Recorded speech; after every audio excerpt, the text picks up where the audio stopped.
struggling to keep your macOS or Linux system secure and optimized? What if you could master the best practices for backups, updates, and antivirus protection like a pro IT technician? In this video, I'll show you step-by-step how to maintain your macOS and Linux systems, from scheduling backups with Time Machine and rsync to updating firmware and scanning for malware. Whether you're preparing for an IT certification or just want to keep your system running smoothly, these tips will save you time and keep your data safe. Ready to become a macOS and Linux expert? Let's dive in.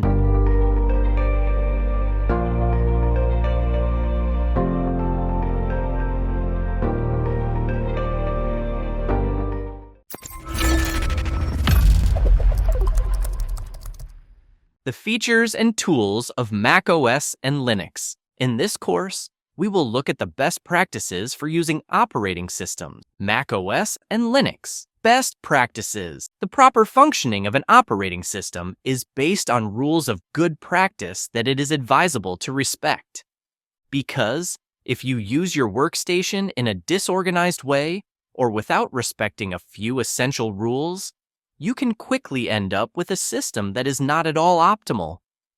In this part, we will see the best practices to adopt for macOS and Linux. First, we will discuss the subject of backup copies, and we start with macOS. This operating system has a very powerful backup management application called Time Machine.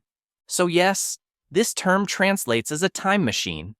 And well, it's because its use is close to it, because it allows you to schedule automatic backups on elements such as of personal data, applications, music and photos, and even emails. In addition, this application also allows you to return to retrieve backups chronologically, which is very practical because for the same document, you can go back in time to restore old versions or even recover files that you would have deleted. We will now see several solutions for automatic backups on the Linux system. As you probably know, Linux has many distributions. Well, some of them integrate automatic backup copy utilities with a graphical interface, and others don't. For example, the rsync command, which is the most popular command, allows you to make backup copies. So you have to be careful, because this command does not allow, by itself, to schedule backups, because it should be noted that its main function is to only synchronize files between two locations, and this in a unidirectional way. That is to say, only from a source to a destination. rsync allows you to copy files in two different ways: an incremental method, which backs up only new files since the last full backup, and a differential method, which will back up all the data that is not part of the full backup. The difference between the two is that the differential method makes it easier to recover data, because in case of a problem, well, you will only have two versions to restore. That is to say, the original first, and the most recent. While an incremental backup, well, it will be all the versions that you will need to restore, because each version has unique information. Now that we've seen the function, which allows you to copy the files, let's see the function, which allows you to schedule this copy. There are several ways to schedule backups on Linux. For example, you can use the cron tool to automate rsync tasks. Cron allows you to schedule repetitive or one-off tasks.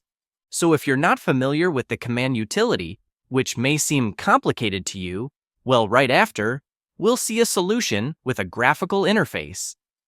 But keep in mind that to use Linux well, it is advisable to be comfortable with the command prompt.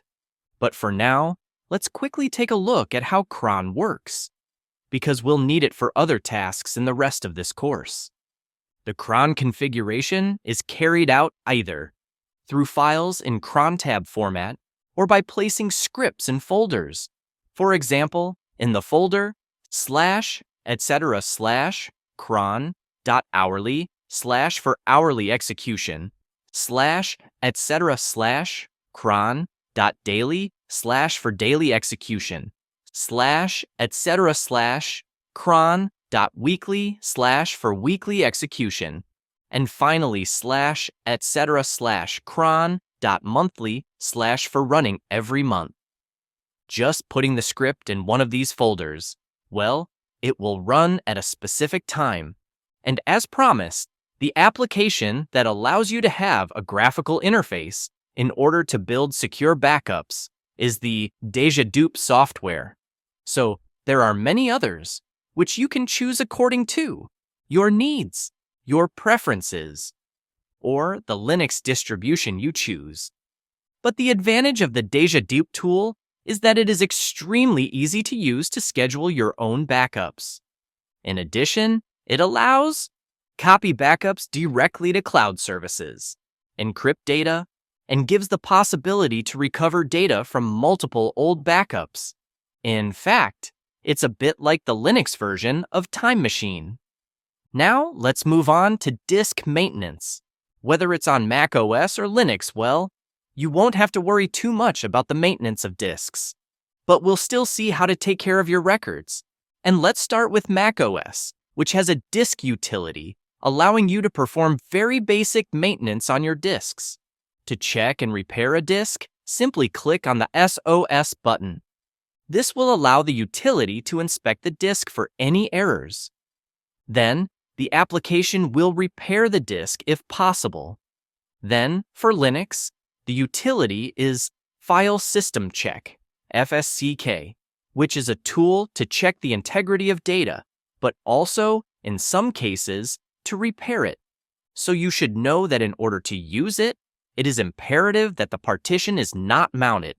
That is, the tool must be launched before the system starts. Here are two ways to start this data check.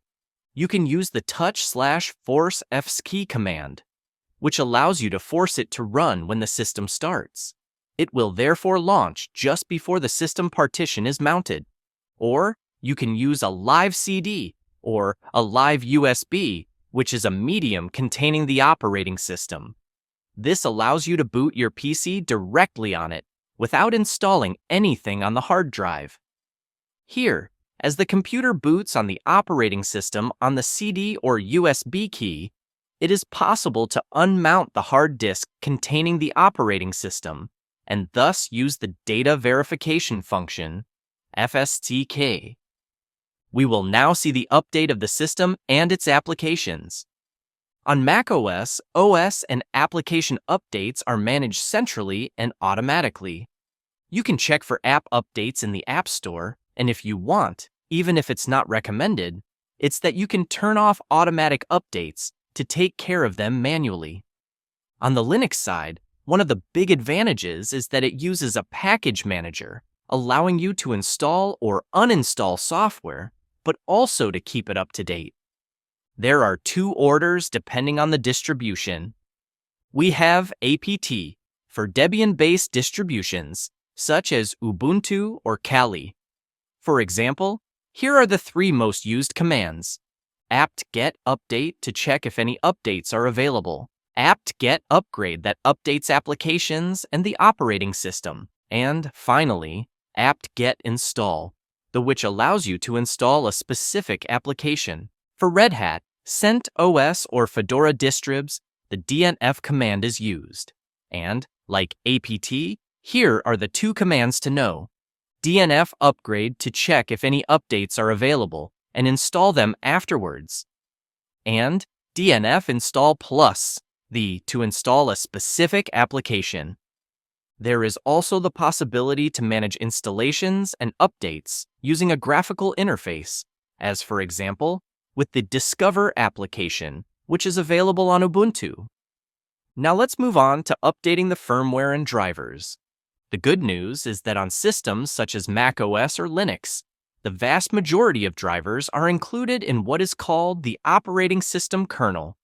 That is to say, by updating the operating system, well, the drivers will update automatically.